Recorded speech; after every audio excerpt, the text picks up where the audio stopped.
সমাজের অনেক বৃত্তবান মানুষ আছে, অনেক ধনী, অনেক বৃত্তবান, যাদের অনেক সামর্থ্য থাকা সত্ত্বেও হয়তো আমাদের পাশে এসে দাঁড়ায়নি।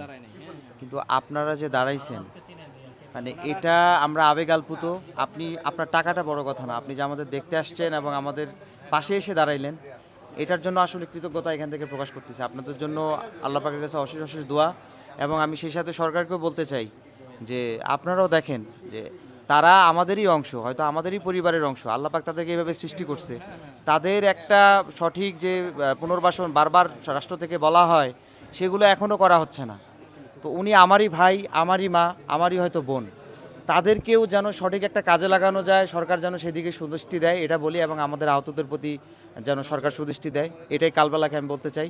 এবং আবারও আমি আপনার প্রতি কৃতজ্ঞতা জানাচ্ছি যে আপনি আসছেন, আপনারা আসছেন, এটা সত্যি আমরা আবেগ আপ্লুত।